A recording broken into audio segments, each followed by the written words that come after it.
So I want to share with you a Life Pro placement that will help you release the legs, support and muscle recovery, and is great for those who happen to get really tight IT bands as well as sciatica.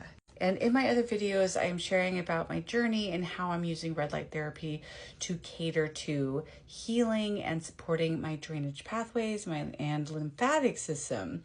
And what I found with the two placements that I've shown you thus far around the drainage pathways is it focuses on the sacral region.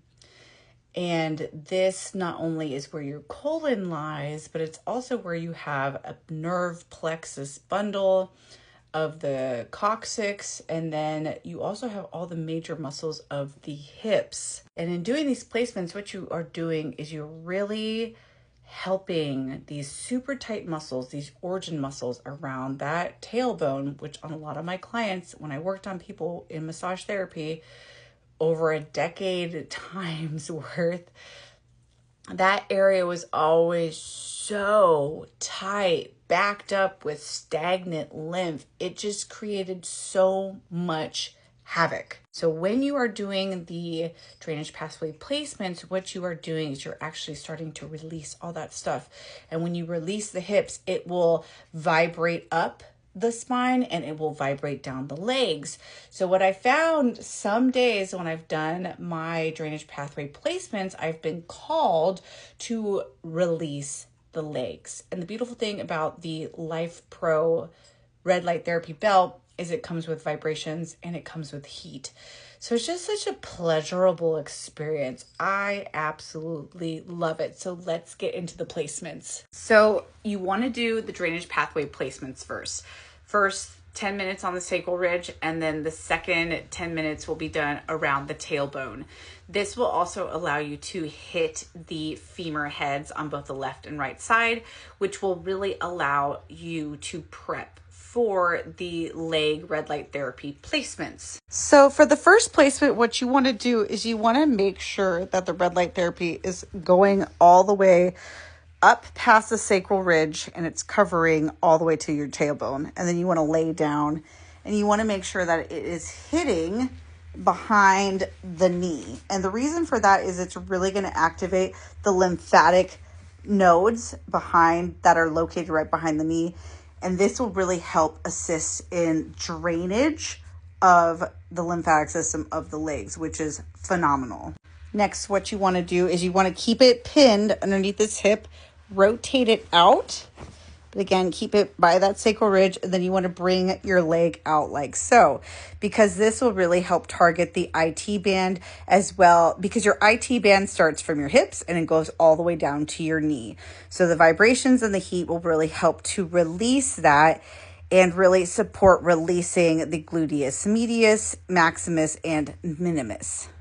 So for the third placement, you want to bring it back more to a center position, the red light therapy belt, and then you want to place your foot like so and then bring it out. Again, you are going to be pinning your right hip the whole time underneath that red light therapy. But what you're doing while you do this is you are releasing the ankle. And a lot of people don't know, but this outer hip, or your outer hip, actually mirrors the outer ankle.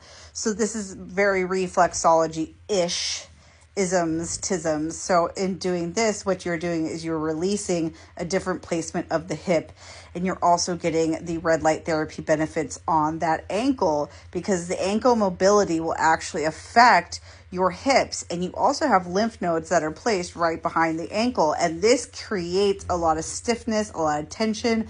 So not only are you hitting the hips the whole time, you are releasing the IT bands, and then you're going all the way down to the ankles, which was a really big spot of pain and discomfort that really truly affected and mirrored hip health. And you want to do 10 minutes on each placement, and once you are done, you want to go to the other side. This is a little bit of a longer routine, but it's one that you don't have to do that often unless you are someone who has chronic pain. And if you do, I would recommend doing 5 to 10 minutes each spot, maybe 5 minutes to start, because you will be removing and shifting a lot of stagnant lymph. And you don't want to overwhelm your body. So starting off with less time, going through the entire process and just seeing how you feel is a good place to start. I really only do it maybe once a week, if that. And I have found it to be really beneficial with supporting muscle recovery, especially as I start gearing up and getting back into physical routines. It's just such a nice way to relax and decompress. And it's a great way to support your physical body, as your legs play such a crucial role in your overall health and wellness.